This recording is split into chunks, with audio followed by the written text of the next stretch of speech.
I call this February 6th Judicial Public Safety Committee meeting to order. No, Can I get a roll call, please? sure the committee, your camp.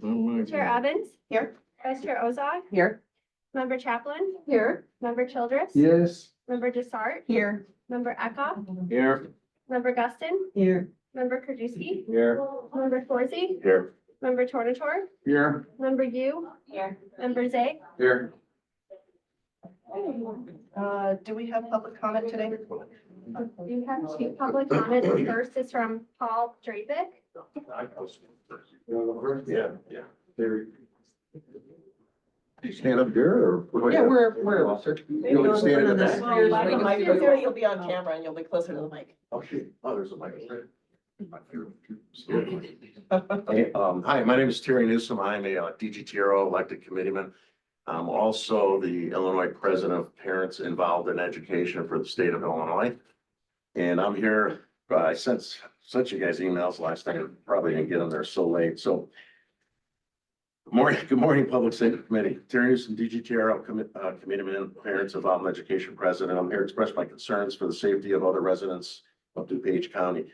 Sheriff Mendrick openly and knowingly bragged about incidents that happened to me prior to them happening, and I have documented evidence that I shared you guys via emails.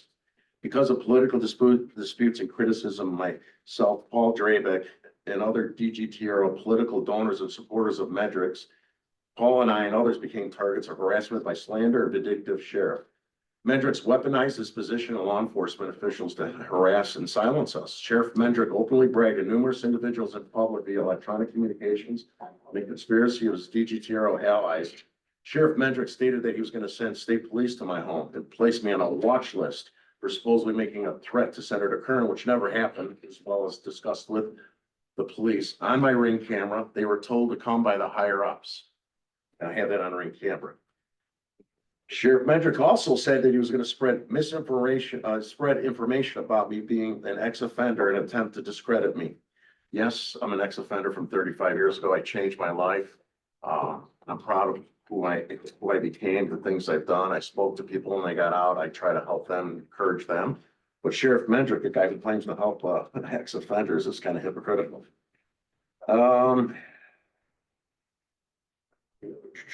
Yeah, even though Sheriff Mendrick campaigns that he's interested in helping reduce recidivism of ex-offenders leaving his county jail, he certainly didn't care about the impact of wanting to promote the fact that 35 years ago, I had convictions that led to my incarceration. I'm not proud of my past. I'm proud of what I accomplished over 35 years. Having a law enforcement official like Sheriff Mendrick purposely trying to harm me and my family for a political meme that you'll see in there is unacceptable, especially when you campaign or trying to help ex-offenders like myself.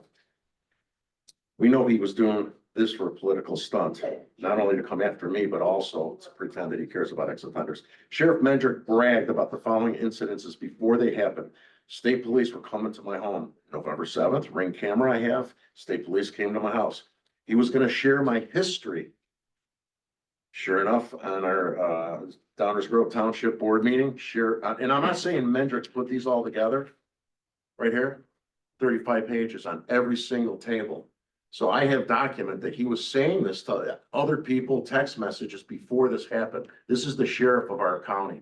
This man is supposed to respect the law. And I could imagine, I was a Democrat, I'm a Republican now. I could imagine what he might do to some of his Democratic opponents if he's doing this to me for a meme. You've got 3 minutes, so can you wrap it up, please? Yes. Yeah, Sheriff Mendrick is going around claiming I'm a drug addict. He's going to put me in his jail to go through I was never a drug dealer, a criminal. You see the cameras, you see he put my family's names on there, their addresses, my mother. Okay, we did receive those emails, so. Okay, so you sex offender, I mean, this is not acceptable for a sheriff. It doesn't matter if you're a Republican or a Democrat. Sheriff should not be acting like this for political vindictive behavior to come after and try to silence them for political purposes. Do you have any questions? Or are you allowed to ask questions? I don't know. No, not for public comment. Okay, thanks. Thank you. Paul. Yeah. Next person. That was Terry Newsom. So now Paul Drapick. Hello, my name is Paul Dravick. I'm a Downers Grove Township Republican Organization Committeeman. I'm a combat veteran of the Iraq War. And I sent you an email last night. My concern is for the safety of the county is with the conduct of Sheriff Mendrick. I deem it to be unfitting of his public office, both from witnessing it and from being victim to it personally. I believe that he was aggressive and intimidating in his behavior. As Terry mentioned, he sent an email last night. I also sent an email last night. I described an instance where Sheriff Mendrick emailed me personally, accused me of sending a Nazi meme and saying that it was a bad decision to use my home computer. I took that as a veiled threat from a sheriff in his position. Thought that was a bit of intimidating language. I have that documentation to prove that he did communicate to me in that way. And I'll just read part of the email that I sent you last night because I think it's a bit shocking the way that he behaved in a political context towards other citizens in his township. In October of 2023, at the Downers Grove Township Republican Organization monthly meeting, a doxing packet of Terry Newsom was passed out to members of the organization. The packet listed names and addresses of Mr. Newsom's family members, including his children. It also listed sex offenders living in his area. Naturally, Mr. Newsom wanted to know who would have done such a thing. He approached the management at the establishment called Ashianas. He was given access to security footage. In a 20-minute video, which I have possession and I'd be happy to deliver to you, Sheriff Mendrick admits the following, including direct quotes. Ashiana's management was approached by both the chairman of DGTRO and Sheriff Mendrick to inquire about their sharing of security footage with another private citizen. Sheriff Mendrick mentions that Ashiana's understood and trained their staff to never share footage again. Seems like he's admitting to intimidation here. What they did was perfectly legal. Sheriff Mendrick goes on to admit, quote, I mean, I couldn't even ask them for that video. I wasn't working as a police officer. I was asked by Jack to go ask questions about Ashianas. Hard to imagine they wouldn't be intimidated knowing that he was a sheriff. Sheriff Mendrick says that images from the security footage were obtained illegally. And I'm just curious if it's common practice for a sheriff to make false statements in a political context. Sheriff Mendrick engaged in verbal disputes with multiple committeemen in an intimidating and aggressive manner. Let me be clear, I'm not accusing Sheriff Mendrick of any illegal activity. I am suggesting his behavior is unbefitting of his public office and should be a major concern for this body. Having served in a combat role, I have a keen understanding for the importance of strong leadership in a position where life and death hang in the balance. I have witnessed and been party to Sheriff Mendrick's aggressive and intimidating rhetoric as it relates to political activity. His emotional instability was on display as he loses his temper, even calling me stupid and a moron toward the end of the video as he engages me in a shouting match. The emotional instability displayed by Sheriff in addressing his fellow citizens is unacceptable. It deserves the most forensic scrutiny of this committee. I hope you'll look into it. I'm going to provide the video evidence if requested. Thank you. Thank you. Okay, so is that the end of public comment? Yes. Okay, great. So now we'll move on to chair remarks. So good morning, everybody. I'm glad you made your way to room 3500B for our home viewers. Everything looks different because we're not in the county boardroom today. The county boardroom is being redone, that's why. So just a friendly reminder that our next meeting will be here as well. And additionally, I would like to thank Michelle for being here today, stepping in as our committee secretary. And before getting into the meeting, I have two items I would like to bring to everyone's attention. First, you'll notice that in today's meeting, we have a scheduled executive session. This is for in the event any individual wishes to ask about the campus security contract with Monterey Security. Last year, as this came up, we had various questions and we were unable to enter executive session as it was not on the agenda. So this year, we're prepared accordingly if needed. However, Director Diekman and Chief Briggs have answered various questions from the committee members ahead of time. So I'm hopeful we won't need this. If you have questions, though, we'll enter into executive session. Second, probation and court services notified us that the intergovernmental agreement with Kane County regarding youth detention services were set to expire. On Friday night, Chair Conroy and I agreed this met the emergency qualifications where this IGA could be approved by the chair and ratified by the county board at the next county board meeting. Note, it was not on today's JPS agenda as the JPS agenda had already been posted. This IGA will be on the agenda next week at the Finance and County Board meetings for ratification. The terms are very similar to the prior contract and there's no price increase. Director McKellen will be available for questions as well as about this item at that time. And with that, I would accept a motion to approve the Tuesday, January 16th, 2024 committee meeting minutes. Okay. All in favor? Aye. Any opposed? Okay, the motion carries. And now on to resolutions. Can I get a motion for JPSR -2-24, Second. authorization of a memorandum of understanding between the DuPage County Sheriff and the County of DuPage and the American Federation of State, County, and Municipal Employees, Council 31, AFL-CIO, on behalf of Local 3328 Sheriff's Healthcare Professionals. Okay, we got a motion and a second. Any discussion on this? Okay, all in favor? Any opposed? Okay, the motion carries. Can I get a motion for FIR 26-24, additional appropriation for the ILDCFS Children's Advocacy Center grant, PY 24 Second. from $312,185 to $328,278.11, an increase in the amount of $16,093.11. Any discussion on this? Okay, all in favor? Aye. Any opposed? Okay, the motion carries. Moving on to budget transfers, can I get a motion to, for item 240535, transfer funds from employee medical and hospital insurance to benefit payments in the amount of $176 to cover benefit payout shortages for the drug court budget for FY 23. Any discussion on Second. this? Okay, all in favor? Aye. Any opposed? Motion carries. Okay, can I get a motion to approve 536, transfer of funds from wearing apparel reimbursement to cell phone stipend in the amount of $2,100 for cell phone stipends due to overtime shifts? Okay, all in favor? Aye. Any opposed? Can I get a motion to approve 240537, transfer of funds from salary and wage adjustments to regular salaries and part-time help in the amount of $2,777 to cover deficits in regular salaries and part-time help for FY 23? Any discussion on this? Okay, all in favor? Aye. Any opposed? Okay, the motion carries. Can I get a motion to approve item 24-538, transfer of funds from rental of machinery and equipment to overtime and part-time help in the amount of $13,946 to cover FY 23 salary overages? Okay, I've got a motion and a second. Any discussion on this? All in favor? Aye. Any opposed? Okay, the motion carries. Moving on to consent items. Can I get a motion to approve item So moved. 24-539, decrease and close Second. purchase order 6153-1, serve issued to Clausen Miller PC in the amount of $20,000. There were no AFSCME issues requiring professional legal services for the contract. Okay, do we have a second? Okay. Any discussion on this?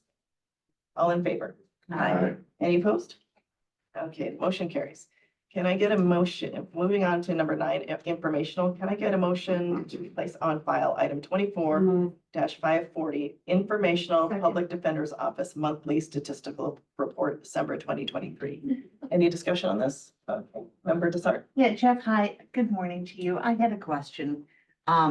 It said that criminal felonies, 164, criminal misdemeanor, 250, mental health, 52. But then I'm looking at the pretrial first appearance, which is 680, which is like 266 more than what was in the data. So I'm wondering if there's a backlog in first court appearances, or how am I misinterpreting that data? So first appearances, we get appointed to anybody arrested by statute, regardless of income, when they go to first appearance court. So the new, we used to call them body warrants. So we get appointed to everybody. That appearance ends after that hearing, after they've had their hearing and they're released or they're detained or whatever, our appearance for that ends. Sometimes we are also appointed to their whole case, often later when they go to court. So I guess that's the distinction between first appearance appointments. So those are people who were arrested usually yesterday. We process them. Right, but it appears that there are more first appearance um, in that data than there are people arrested for the felony or They're misdemeanor. separate. So for But instance, if you're arrested, you have to go to a first appearance, right? correct. Okay, So the 680, we represented 680 people, I think the month of December, in first appearance court. For us, that case is finished. Some of those people, when they go to their first appearance in the courthouse, their case continues. Sometimes they hire a private attorney or represent themselves, or sometimes we get it. So then we would get the case again, a second time. We're doing something different. We're not representing them for their first appearance court. Now we're representing them on their trial or whatever. Does that make sense? So the numbers are never going to equal because they're measuring different things. So first appearance is one event. The other appointments are for a different point in time for different cases. There's some overlap between first appearance and ultimate appointment, like on a felony or misdemeanor, but for the most part, most of those first appearances were done that day. That's the end of it. And we get a percentage of those later, depending on the judge. okay, That thank makes you, sense? Jeff, appreciate it. Sure. The numbers didn't add up to me and I just, I know you like to come to these meetings and, want to, give feedback, so Oh, I thought sure. I'd call on you and I appreciate it, thank you. Thank you, Madam Chair. Thank you. Any other questions or comments? Okay, all in favor? Aye. Any opposed? Okay, the motion carries. Can I get a motion to place on file item 24/541, informational pursuant to FIO 56-22 and DTR 306B 22. Vehicle replacement purchase orders, 3 vehicle replacement purchase orders for FY 24 for the sheriff's office have been issued to Haggerty Ford, Inc. Unit price for each vehicle is $63,456 for a total amount of $190,368. Any discussion on this? Yeah, remember you? So I remember from the last meeting that there was an item pulled for these 3 replacement vehicles, and I noticed that this is back on, but I think this is at a slightly higher price. Is it just because, I just want to know why that is. Is there anybody from the sheriff's office? This is technically a DOT item, in regards to the purchase. My understanding was, and we'll clarify this, and I'll have Bill follow up with the committee. But the understanding was they found different vehicles. These are the different vehicles that will be more readily available. But I will follow up with that before, financing. Thank you. Okay. And member Desar, did you have a? No, I didn't. Okay, any other questions or comments? Okay, all in favor? Aye. Any opposed? Okay, motion carries. Moving on to procurement requisitions. Can I get a motion to approve JPSP 8-24? Recommendation for the approval of a contract to Monterey Security Consultants for physical security services for the county campus and the health department for the period of March 1st, 2024 to February 28th, 2025 for a total contract amount not to exceed $1,368,375 for a renewal option under RFP 22-115-OHSEM. First of 3 options to renew. Any questions or comments on that one? Okay, all in favor? Aye. Any opposed? Okay, motion carries. And so moving on to executive session, there will be no need for executive session because there was no discussion warranting that.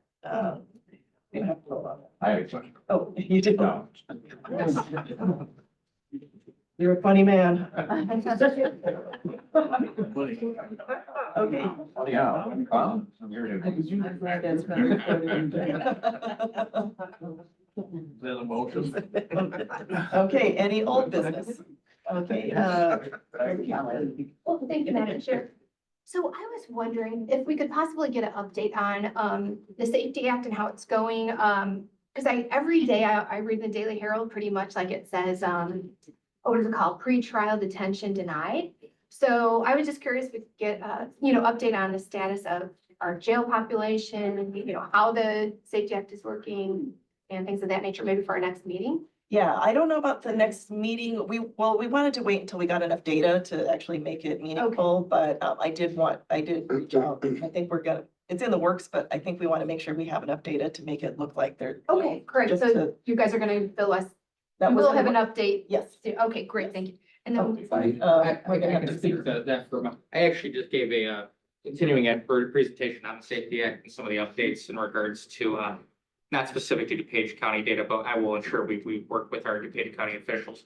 I know Jeff York has phenomenal data in regards to pre-trial and what him and his team have been able to accomplish, but are you looking at, you just want to know, okay, obviously jail population? yeah, and how the- it's working. just the amount of cases, Yeah. and again, I know Jeff has most of that data quite well, so we could easily do that. Great. I mean, you don't want updates on like the police, requirements, the training, I mean, that isn't kicked. No, in no, the sense no, of- just how it's, Okay, you know, so how we're going. Just the how actual counties- intonation, Yeah, that's how, fine. how, And yeah, that all officially kicked in September 18th. Yes. So, and you that's what I know, thought, yeah. and I will say this, during winter, crimes traditionally have been lower during winter time as well, so, it's not apples to apples. We would have to. Florida though. Sure, yeah, sure. It's much like the correlation of when ice cream sales go up, crime goes up. Well, But, yes, so, but no, that's fine, we can do that. yeah, if we can get 6 months now and then 6 months maybe at the end of the year, just to see. And then also one other thing about this intergovernmental agreement with Kane County. You spoke about it in your comments. Mhm. So okay, so we've had that contract with them forever. So what happened that we didn't get it in time? I'm just curious. That was my question too. Do you know? Question. Do we know Sorry, what? what was the question? The IGA with Kane Sure, County. but Kane there's County. every year. What's that? Is anyone from probation on? Bob is on? I'm gonna defer to Bob. Bob just said leave meeting. Good morning, can you hear me? Yes, sir. There was one item there was a disagreement, between, our state's attorney reviewed the contract, Kane County State's attorney reviewed the contract, and there was one item that was in dispute where we didn't agree. What happened was then we decided to have the chief judges from Kane and Chief Judge Wheaton discuss the item, and they worked out the item. They resolved the dispute, but it was too late to get it on the call for today. Okay. The item was if there was an issue with the contract, what jurisdiction would hear it? And Kane County wanted it heard in Kane County. Obviously, we wanted it heard in DuPage County. So the agreement was we would alternate disputes if there were any disputes. We have not had any disputes since we've had the contract. Okay. And Bob, as long as you're on, could I just ask another question? Could we also get a report from you guys too about how many youth, how many of our young people are going to the detention center? Because I think we've developed a lot of programs that are, we're having less and less kids go to Kane County. So I was just wondering if we could maybe get an update on that too. Yes, in 2023, the average daily population was about 10 kids. Recently, it's been a lot lower. As of today, it's 6 kids in detention. Okay, all right. I'll shoot you an email. Thank you. We'll have member Krajewski and then member Nisar. Too, and that was part of one of the questions, this Kane County one. What did it say before in the last 10-year contracts? Who was the one that would hear disputes? It was DuPage, and that's why we were not agreeing with it because they want to change that. Changed it? Okay. We should probably get some write-up on this. I mean, also, we just declared an emergency. And we're gonna vote on it next week. Yet we have no idea what happened or what transpired or how long you've been negotiating the contract. When the issue came up, at least we get a little more heads up than this. We called it emergency and we're gonna vote on it next week. And then the only other question I had is another one of these small little budget transfers. We were transferring $2,100 from wearing apparel to cell phones. Which I was just asking Jeff, that didn't seem like personnel, but we categorize those as 5,100 as personnel. So maybe some of those that aren't really personnel, we could move, so we don't have to have them in front of us, but I don't see where, I know the AG says, personnel we have to come to us, but this was wearing apparel to cell phones. Doesn't seem like personnel to me, so maybe we have some of these ones that are classified as personnel that we could maybe move them, and then we don't have to see them, Yeah, we can take a look at that during the. especially on these little amounts, but we should just, I mean, we're stuck with personnel, but things that aren't really personnel. Thank you. Thank you. Member Dessert and then member Zay. Thank you. Yeah, I had the same questions about the King County contract, so I'd like to see more for next week when it's up on Finance and County Board. And then during the discussion, Bob, you said we have 6 in juvenile right now. What is the average monthly? Is it 6? Or you said 6 right now, or is that the average monthly for a year? Well, we usually look at it for the year, and last year it was 10. We do have monthly statistics, which I could provide. Okay, thank you so much. Member Zay? Yeah, thank you. You know, follow up on Brian, I know we've talked about these budget transfers, but I don't think people realize how much time and money this is costing us because of this opinion from the Attorney General. I mean, this is a strain on every department that we have to go through this all the time now, right? It's actually less for the committees and more than what it used to be. We still do budget transfers, for basically any line items that are over budget. A lot more of these are approved administratively. But the ones, again, that are personnel and contractual have to come to the committee and board. We could always relook at the policy during budget time to see, I mean, we can't change the personnel contractual, but we certainly can put a higher threshold on the ones that, under any type of operating transfers. Those little ones, I just. I know, it just seems like a lot of work just because of this, that we have to go through the procedure of doing it just to cover and make sure we're not doing anything. Every morning, there's a little red folder in my basket in front of my office that are full of budget transfers. And we work with the departments to tell them to try to monitor your department. Try not to do these, especially earlier in the fiscal year. And we've had some success with some departments, but these smaller ones mount up over time, so. Maybe a series of fines or something would be, or, their staff has to park in the corner of the parking lot or something like that, maybe that would be. Directly imposed by Mr. Zay. Yeah, I can be out there with the vest on. Okay, thank you. Okay, yes, member. I do have a follow-up question. Thank you. So Bob, I'm wondering how much it costs if we average 10 juveniles a month, how much it costs per juvenile to incarcerate them in King County? And I understand that our jail, DuPage County Jail, because of the pretrial release, the population has gone down. So I'm wondering if there is a cost benefit to cordoning off a wing or whatever in our jail to accommodate juvenile offenders. Is that something to look into? We have a juvenile detention. You can, I mean, No. youth homes have extensive programming for juveniles. I don't think we could replicate that in the sheriff's jail. All right, And- could you let us know how much per inmate it costs? It's $175 per day per kid. Thank you. Any other? I think we just, Bob can give us the history of it too, but we've been saving millions of dollars a year because we used to have our own youth center here that had to be run 24/7. And because the population was going down so much, we just had less and less people, but having to run something 24/7. So eventually we did a deal with Kane County, but at the time, I think we were saving $1 million a year by not having to run the facility because we just didn't have as many people anymore. We used to have many, many more juveniles. But through some of the alternative programs they have, we don't have as many to house anymore. And is that facility the one off Bilter? It's the one that DuCom, I believe, is in now. It's the big detention center across the street You mean the old No, one? the whole, no, The you old mean the one. new one. The new one, Yeah, it's in King County. in Kane County, but I've been up. off Bilter? I've visited. Okay, As and- Member Krajewski states, it was back when we closed, we were saving $2 million per year. The cost of running a youth home has gone up significantly since then. So today's rate, it would be more than $2 million a year that we're saving. thank you. And I think Kane County, their juvenile detention program has been really good, though.